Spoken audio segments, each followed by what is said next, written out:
Hello everyone, welcome to my YouTube channel. आप सभी का स्वागत है मेरे यूट्यूब चैनल पर। और अगर आप मेरे चैनल पर नए हैं तो जाइए प्लीज़ जल्दी से जाके चैनल को सब्सक्राइब करके आइए। And yes, don't forget to press the bell icon for further notification. So students, आज का हमारा जो कॉन्सेप्ट है, जो टॉपिक रहेगा वो रहेगा क्लास 12th का chapter number 2, basic concept of macro economics. हमारा इसके आगे एक चैप्टर आने वाला है, कैलकुलेशन ऑफ नेशनल इनकम। तो नेशनल इनकम के कॉन्सेप्ट को समझने के लिए या नेशनल इनकम को मेजर करने के लिए कुछ बेसिक डेफिनेशंस या कुछ बेसिक कीवर्ड्स या कुछ पॉइंट्स हैं जो हमें पता होने चाहिए।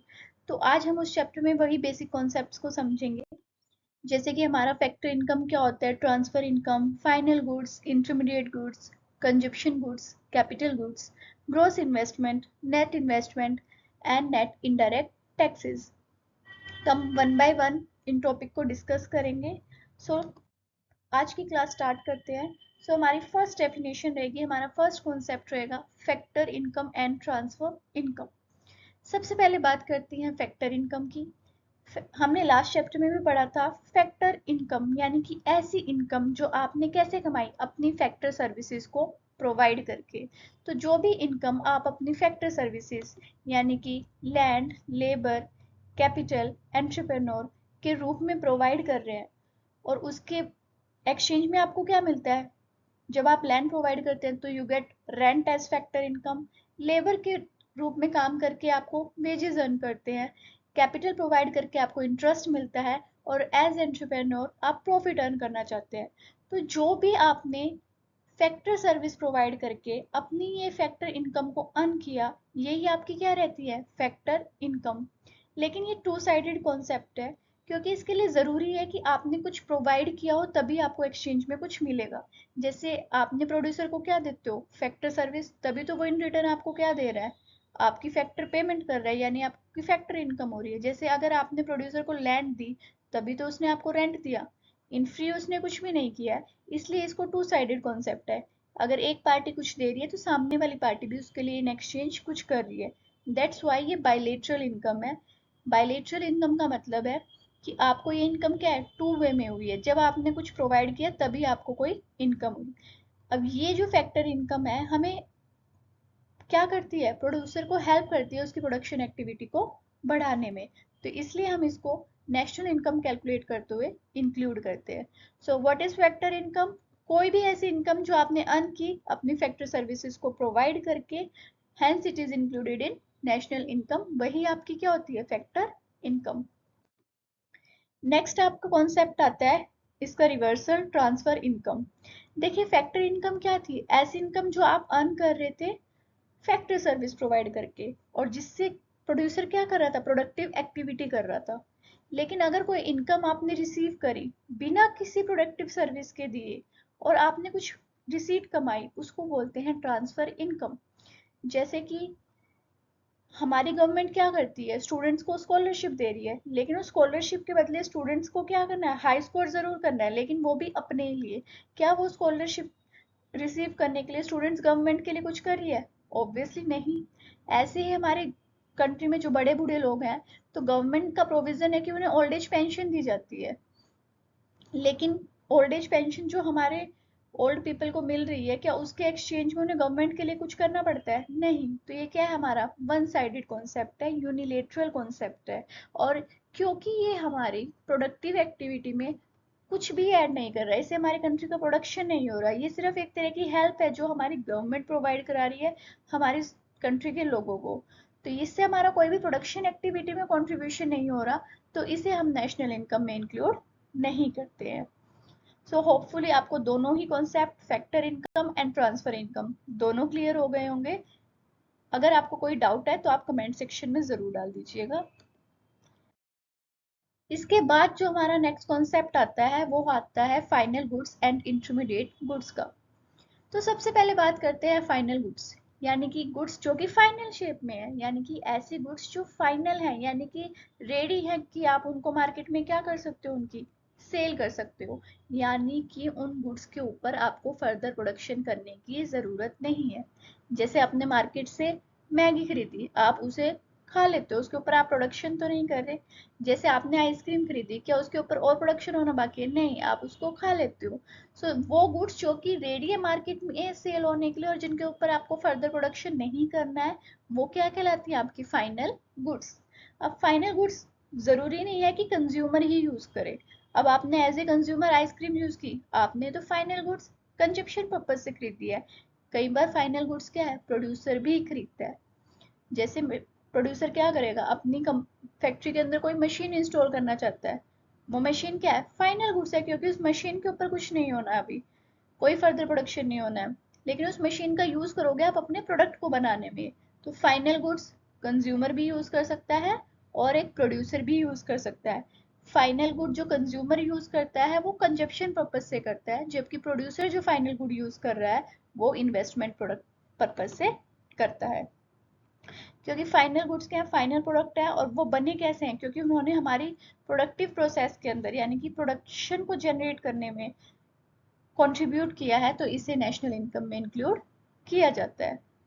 सेकंड थिंग हमारी आती है इंटरमीडिएट गुड्स, यानी कि ऐसी गुड्स जिनका आप यूज करते हो फर्दर प्रोडक्शन में। जैसे कि अगर मुझे मिठाई बनानी है तो मैं दूध का यूज कर रही हूँ, तो वो दूध क्या है, इंटरमीडिएट प्रोडक्ट है।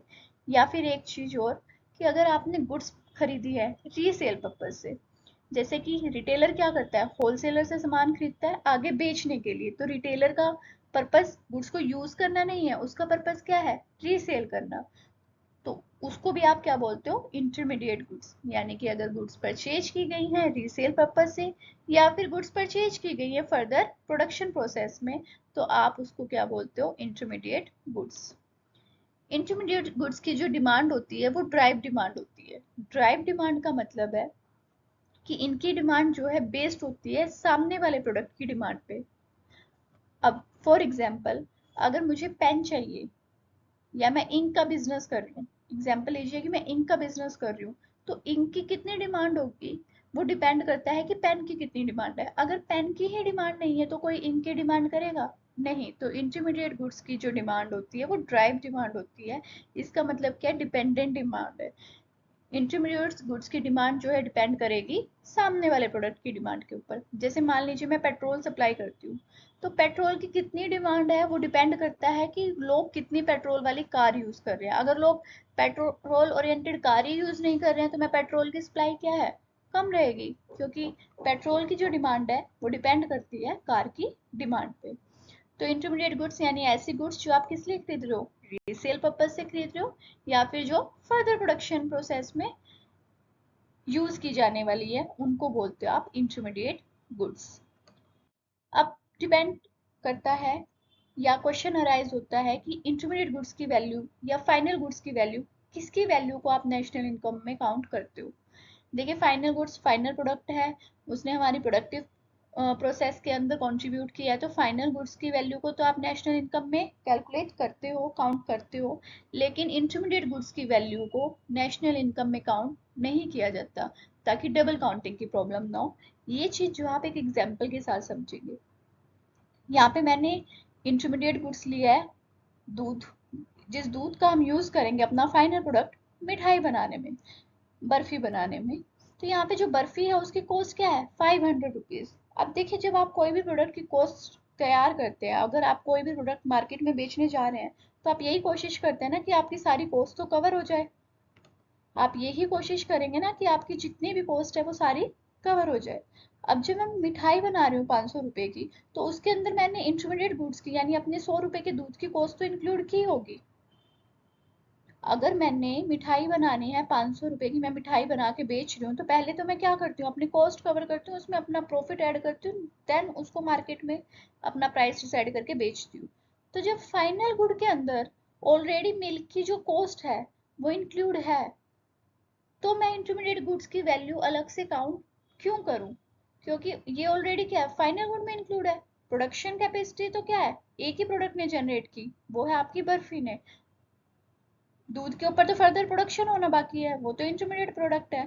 तो जो चीज एक बार ऑलरेडी बर्फी में इंक्लूड हो गई, दूध की वैल्यू जब ऑलरेडी एक बार फाइनल गुड में इंक्लूड है, तो अगर आप उसे दोबारा इंक्लूड करोगे जबकि प्रोडक्शन तो नहीं बढ़ा है, तो क्या डबल काउंटिंग की प्रॉब्लम अराइज होती है। इस वजह से आप कभी भी इंटरमीडिएट गुड की वैल्यू को नेशनल इनकम में इंक्लूड नहीं करते। होपफुली जो आपका टॉपिक था, आपका जो कंसेप्ट था फाइनल गुड्स का और इंटरमीडिएट गुड्स का, आपको क्लियर हो गया हो। आगे बढ़ते हैं। आगे आता है हमारा consumption goods and capital goods. Consumption goods अभी हमने फाइनल गुड्स में भी बात की उसके बारे में। कंजप्शन गुड्स यानी कि ऐसी गुड्स जिनका कंज्यूमर यूज कर रहा है डायरेक्टली अपनी वांट्स को सेटिस्फाई करने के लिए। जैसे कि मुझे भूख लगी और मैंने, आपको स्क्रीन पे दिख रहा है बर्गर, मैंने वो खा लिया, तो मैं अपनी वांट्स को डायरेक्टली सेटिस्फाई कर रही हूँ बर्गर खा के। सो this is your consumption goods. But consumption goods भी डिफरेंट तरह की होती हैं, durable, semi durable, non durable और सर्विसेज। ड्यूरेबल गुड्स यानी कि ऐसी गुड्स जो एक लंबे लाइफ के लिए चलती है, जिनका जो लाइफ पीरियड होता है काफी लंबा होता है। जैसे यहाँ पे आप स्क्रीन पे देख रहे हो लैपटॉप, जैसे आपने आज खरीदा है, क्या आप हर साल खरीद रहे हो? नहीं ना, कम से कम उसे 5-7 साल तो यूज करोगे, उसके बाद ही उसे रिप्लेस करने के बारे में सोचोगे। तो ऐसे गुड्स जिनका आप यूज कर रहे हो for a long life, these are your durable goods. Semi durable goods यानी कि कुछ हद तक तो लंबा टाइम पीरियड है, लेकिन थोड़ा लंबा है, लैपटॉप जितना लंबा टाइम पीरियड नहीं है। सो जैसे आके आपने एक शर्ट खरीदी, आपने यहाँ पे एक टी शर्ट खरीदी है, तो इस टी शर्ट का यूज आप कितना कर लोगे? 6 मंथ्स, हद से हद 1 ईयर कर लोगे। तो उसके बाद इसकी लाइफ क्या है? खत्म हो जाएगी। तो ऐसी गुड्स जिनका लाइफ पीरियड क्या है? लिमिटेड है, उनको बोलते हो आप सेमी ड्यूरेबल। नेक्स्ट है नॉन ड्यूरेबल गुड्स, यानी कि जो एक सिंगल कंजप्शन के साथ ही खत्म हो जाती है। जैसे मुझे अभी भूख लगी और मैंने बर्गर खा लिया विद ए सिंगल कंजप्शन, दोबारा उसको नहीं खा सकती हूँ मैं, एक बार खत्म हो गया तो वो क्या है? आपकी non durable goods. And the last one is services. Services होते हैं सेवाएं, ये प्रोडक्ट नहीं है जो आप खरीदते हो। जैसे कि आप यहाँ बस में बैठे और आपको कहीं जाना था, बस ने आपको पहुंचा दिया, बस ने आपको कोई प्रोडक्ट नहीं बेचा है, बस ने क्या दिया आपको? एक सर्विस दी है। So these are your comes under the category of service। Services जो है आपकी इंटेंजिबल होती है, आप इन्हें सिर्फ फील कर सकते हो, इन्हें टच नहीं कर सकते। अब जो ड्राइवर आपको सर्विस दे रहा है, आप बैठ के एक प्लेस से दूसरी प्लेस पे तो चले जाओगे, आप उसको फील किया आपने, लेकिन आप उस चीज को खरीद नहीं सकते, यानी कि आप उसको टच नहीं कर सकते जैसे कि गुड्स को कर सकते हैं। तो कंजप्शन गुड्स वही गुड्स जो कंज्यूमर यूज कर रहा है अपनी वांट्स को सेटिस्फाई करने के लिए, for short term purpose as well long term purpose, these are your consumption goods. Next is your capital goods. Capital goods यानी कि ऐसी गुड्स जो कौन खरीदेगा? प्रोड्यूसर। ये भी हमारी फाइनल गुड्स में ही थी। हमने फाइनल गुड्स में कंज्यूमर गुड भी थी और कैपिटल गुड भी। कंज्यूमर गुड जो कंज्यूमर यूज कर रहा है और कैपिटल गुड्स जो प्रोड्यूसर यूज कर रहा है प्रोडक्शन के अंदर, ठीक है, या फिर जो उसका स्टॉक है, जिससे उसका स्टॉक बढ़ रहा है, वो भी क्या है? उसकी कैपिटल गुड्स। अब जैसे कि प्रोड्यूसर ने क्या किया? एक फैक्ट्री लगाई। अब प्रोड्यूसर क्या अपना बिजनेस सेटअप करना चाहता है, काम करना चाहता है, मशीन इंस्टॉल करना चाहता है, तो उसके लिए क्या है? एक लॉन्ग टर्म के लिए वो जो इन्वेस्टमेंट कर रहा है, जो वो क्या कर रहा है? उसने ये बिल्डिंग खरीदी, यहाँ पे अपनी फैक्ट्री इंस्टॉल की। सो this is your capital good. इसके अलावा आप दूसरे एग्जाम्पल ले सकते हो कि मान लो एक प्रोड्यूसर है, उसका काम क्या है? लैपटॉप की सेल करना, लैपटॉप में डील करता है, वो इलेक्ट्रॉनिक्स में डील करता है। तो उसने अपना लैपटॉप का स्टॉक बाय किया, तो उसने क्या किया? अपना लैपटॉप का स्टॉक क्रिएट किया, जो कि एक लंबे टाइम तक चलेगा उसका स्टॉक। तो वो भी क्या है? आपकी कैपिटल गुड्स। यानी कि ऐसे गुड्स जो प्रोड्यूसर खरीद रहा है फर्दर प्रोडक्शन करने के लिए, अपनी प्रोडक्टिव कैपेसिटी को इनहेंस करने के लिए, तो वो क्या रहती हैं? आपकी कैपिटल गुड्स। अच्छा, यहाँ पे कुछ गुड्स क्या होती हैं जो मुश्किल हो जाता है कैटेगराइज करना, कैपिटल है या कंज्यूमर है। पर आप उसको बहुत सिंपल वे में समझिएगा कि अगर ये लैपटॉप मैंने अपने घर के लिए यूज किया होता, अपने घर के लिए खरीदा, तो ये सेम लैपटॉप क्या है मेरे लिए? कंज्यूमर गुड है। बट अगर यही लैपटॉप प्रोड्यूसर ने खरीदा है सेल के लिए, तो उसके लिए वो क्या बन जाती है? Capital goods. तो होपफुली आपको कंज्यूमर गुड्स और कैपिटल गुड्स का कॉन्सेप्ट जो है क्लियर हो गया होगा। इसके बाद जो हमारा नेक्स्ट कॉन्सेप्ट आता है वो है gross investment and net investment. Gross investment, investment word जानिए पहले क्या होता है, ग्रोस और नेट बाद में देखेंगे। इन्वेस्टमेंट का मतलब क्या होता है? कोई भी एक्सपेंडिचर जो हम कर रहे हैं अपने कैपिटल स्टॉक को, यानी लॉन्ग टर्म स्टॉक को, या फिर शॉर्ट टर्म भी हो सकता है, एक तरह से आप बोल सकते हो, करने के लिए, उस स्टॉक को बढ़ाने के लिए, वो होती है आपकी इन्वेस्टमेंट। यानी कि कोई भी खर्चा जो मैंने किया अपने स्टॉक को बढ़ाने के लिए, दैट इज इन्वेस्टमेंट, इन्वेस्टमेंट दो तरह की होती है, शॉर्ट टर्म और long term. Short term investment यानी कि ऐसी इन्वेस्टमेंट जो आप शॉर्ट ड्यूरेशन के लिए कर रहे हो, 1 से 5 साल के लिए। और लॉन्ग टर्म इन्वेस्टमेंट यानी कि जो आप इन्वेस्ट कर रहे हो एक लंबे टाइम पीरियड के लिए, जिससे रिटर्न भी फिर आपको लॉन्ग टर्म में ही रिसीव होंगे। तो दैट इज योर इन्वेस्टमेंट। अब इन्वेस्टमेंट में दो वर्ड्स आते हैं, ग्रोस और नेट। आपको इनमें डिफरेंशिएट करना है कि ग्रोस इन्वेस्टमेंट क्या है और नेट इन्वेस्टमेंट क्या है। देखिए, ग्रोस इन्वेस्टमेंट, ग्रोस का मतलब ही टोटल होता है। देखिए, मैं आपको एक एग्जांपल से बताती हूँ। एक मशीनरी आप लोग खरीद रहे हैं, तो जो मशीन आप लोग खरीदते हैं, आपको भी पता है हर एसेट पे क्या लगता है, डेप्रिसिएशन लगता है। इन्वेस्टमेंट का मतलब क्या है कि कोई भी एसेट खरीदना, कोई भी आप फिक्स्ड एसेट खरीद रहे हो। तो इससे पहले मैं आपको डेप्रिसिएशन बता देती हूँ क्या होता है। जो भी आपने एसेट खरीदी, उसकी क्या होती है, जो वैल्यू में रिडक्शन आती है, जो एसेट की वैल्यू में कमी आती है, उसको बोलते हैं डेप्रिसिएशन। अब जो एसेट की वैल्यू में कमी आती है, वो नॉर्मल वियर एंड टीयर की वजह से आ सकती है। नॉर्मल वियर एंड टीयर का मतलब क्या होता है कि आप एसेट को यूज कर रहे हो, ठीक है, कंटिन्यूअसली यूज कर रहे हो, यूज कर रहे हो, तो यूज करते करते वो चीज पुरानी लगने लग जाती है। तो नॉर्मल वियर और टेयर की वजह से, यानी कि यूसेज की वजह से जो एसेट की वैल्यू में कमी आई, that is part of depreciation. Next है टाइम के साथ साथ। जरूरी नहीं है यूज से ही एसेट की वैल्यू में कमी आए। कई बार बहुत सारे इलेक्ट्रॉनिक्स आप खरीद के रख लेते हो और टाइम के साथ वो रखे रखे भी पुराने हो जाते हैं, रखे रखे भी उनकी कीमत में कमी आती है। So that is also come under depreciation.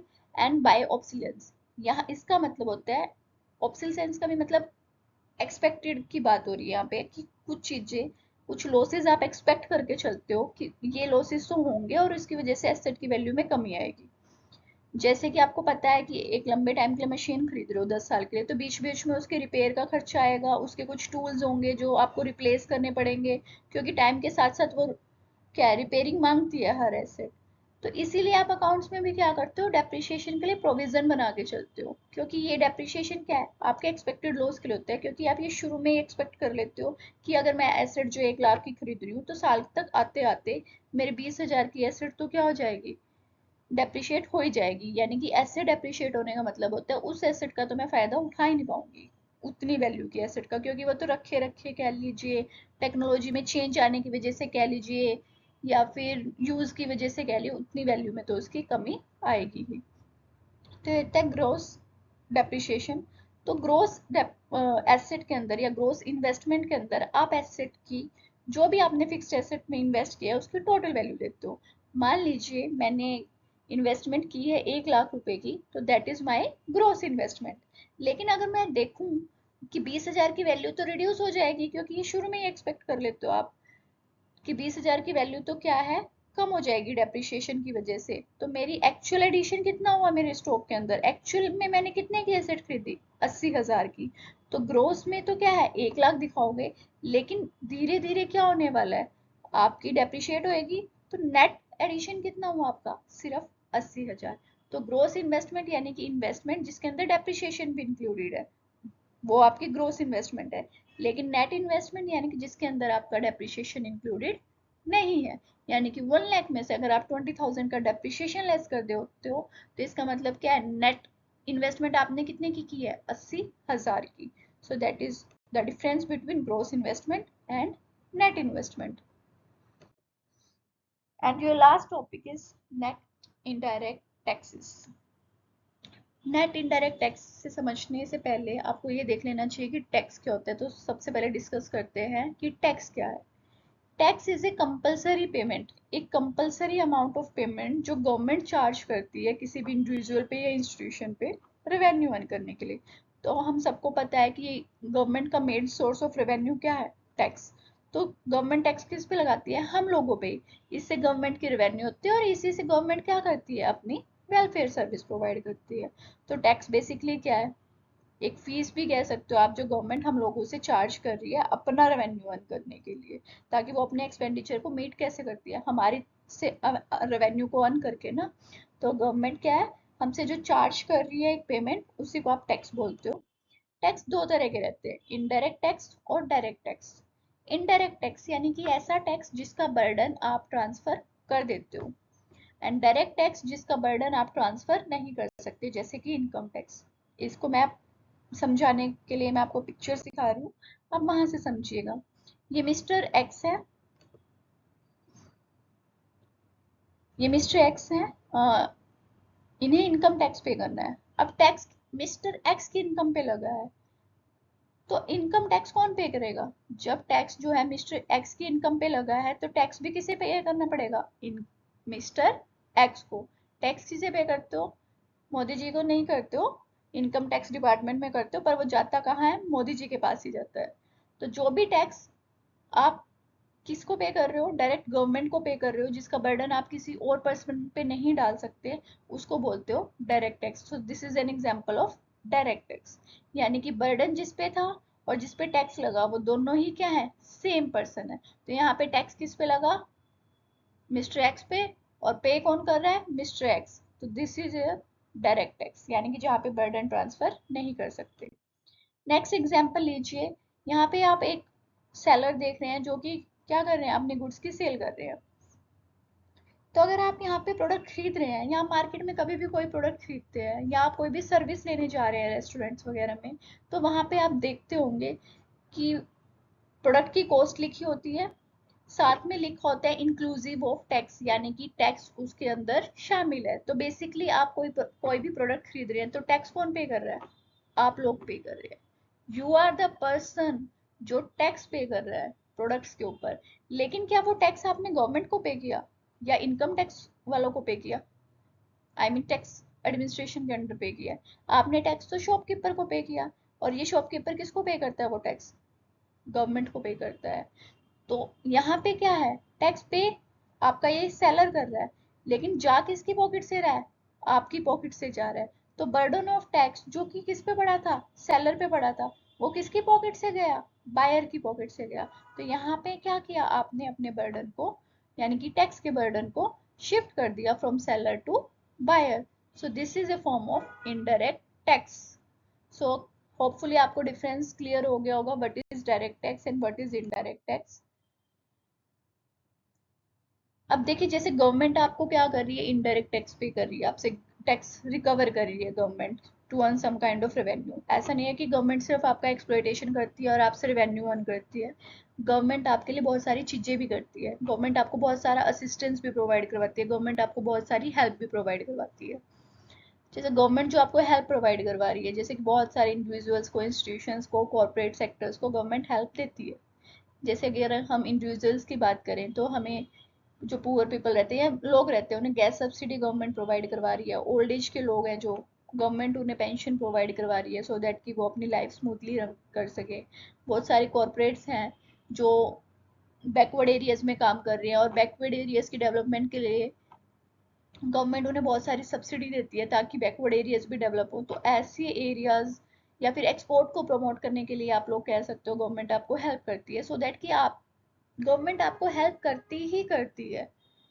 अगर आप कोई ऐसा काम कर रहे हैं जो कंट्री की इकोनॉमिक ग्रोथ के लिए ज़रूरी है, और आप उस काम के लिए गवर्नमेंट आपको जितना असिस्टेंस प्रोवाइड कर सकती है वो करती है।